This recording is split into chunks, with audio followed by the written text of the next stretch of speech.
उसको direct call करते थे। उस समय लैंडलाइन के कॉल थे, अड़ोस पड़ोस में कॉल मिलते थे न, किसी के जैसे मोरे मोहल्ले में एक फोन है और वो पता लगा लेते थे, फोन करते थे इससे बात कराओ, और धीरू भाई अंबानी से बात करते थे ट्रंक कॉल पे। तो धीरू भाई अंबानी इतना कॉन्फिडेंस, धीरू भाई कह रहे नमस्कार मैं धीरू भाई अंबानी बोल रहा हूँ, आपको बहुत बहुत बधाई कि आपने IIT का टॉप किया है।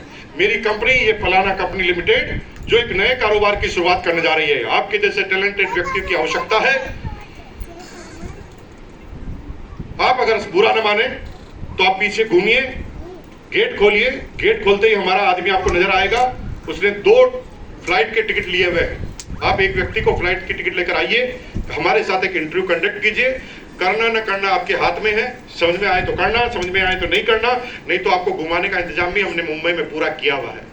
दोनों टिकट पहले भेज देता था बिना उससे पूछे। उस समय से ID प्रूफ से टिकट नहीं बनते थे, नाम से टिकट बन जाते थे, वो मैंने खुद ने बनाए हैं, और टिकट बना के भेज देता था। टिकट भेजता था, वो आदमी सोचता था चलो यार करे न करे घूमने को तो मिल जाएगा, वो बेचारा टिकट लेकर पहुंच जाता था मुंबई। अब मुंबई में धीरू भाई अंबानी सीट पर बैठे हुए, मैं आई कम इन सर, कम इन, आ गया। अब धीरू भाई अंबानी उसकी शक्ल देख देख के मुस्कुराए, कभी इधर से देखे कभी इधर से देखे, तो वो पढ़े लिखे आदमी को समझ में नहीं आ रहा कर क्या रहा है। सर सर अब आप कुछ पूछिए। तो धीरू भाई अंबानी मुस्कुरा के कहता मैं क्या पूछूं, मैं तो 8वीं पास, तो IIT का टॉपर, अब मैं तेरे आगे कहीं वाइसर में फिट नहीं होता, मैं तेरे से पूछूं क्या, मैं एक भी चीज तेरे से ज्यादा नहीं जानता, तू तो सिर्फ ये बता कितने लेगा। तो IIT का टॉपर थोड़ा ईगो से भरा हुआ, 1 लाख की औकात, मांगता 2 लाख, क्योंकि उसे घर वाले समझा के भेजते हैं। आगे होके कॉल आया है, ज्यादा बता देना, तुम्हारी की गाड़ी तुम्हें नहीं बेचनी, सामने वाला कहे मैं खरीदूंगा, तो तुम रेट ज्यादा बताओगे नहीं बताओगे। तो IIT टॉपर के पास तो बहुत सारी अपॉर्चुनिटी थी, इसलिए वो डरता नहीं था।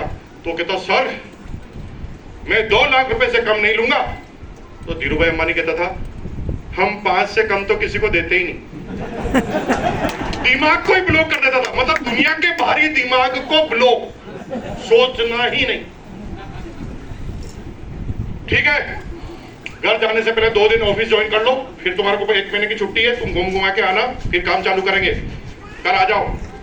अब दूसरे दिन IIT का टॉपर एकदम तैयार होकर धीरू भाई अंबानी कम इन सर, कम इन कम इन। अब वो बैठ नहीं रहा और धीरू भाई अंबानी को बोल रहा है सर अब मेरा काम मुझे समझा दिया जाए, मुझे क्या करना है। धीरू भाई अंबानी कहता था मुझे क्या पता क्या करना है, मेरे को तो ये पता है तेरे को 5 लाख दिए हैं, 500 लाख कैसे आएंगे वापस तुझे ही बताना है, नहीं तो किक मारूंगा। 5 लाख दिए हैं, 500 लाख वापस कैसे आएंगे ये तुझे बताना है। टाइम दिया 6 महीने का, जो रिसोर्ट चाहिए लो, जो गाड़ी चाहिए वो लो, जिस विदेश की यात्रा करनी है करो, जो पता लगाना है लगाओ, क्या बिजनेस करना है तुम्हें पता लगाना है, उसका मार्जिन क्या है तुम्हें पता लगाना, बनेगा कैसे तुम्हें पता लगाना, और बेचना कैसे तुम्हें पता लगाना। तुम्हें लगा दिया 5 लाख में काम। अब बड़ा IIT का टॉपर, पढ़ा लिखा आदमी दिमाग लगाता था, पेट्रोलियम का बिजनेस करना ठीक है कि मोबाइल का बिजनेस करना ठीक है, और धीरू भाई अंबानी के सामने पूरा प्रोजेक्ट रखता था, और धीरू भाई अंबानी कहता था नुकसान नहीं होना चाहिए, उसे 2-3 शब्द आते थे, फायदा कितना है, नुकसान नहीं होना चाहिए, ये 2 चीजें पूछता था। और धीरू भाई अंबानी उस IIT के टॉपर पर भरोसा करता था।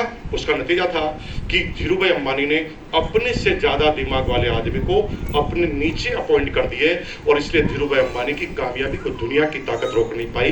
65,000 करोड़ का साम्राज्य एक 8वीं क्लास बच्चे ने तैयार कर दिया।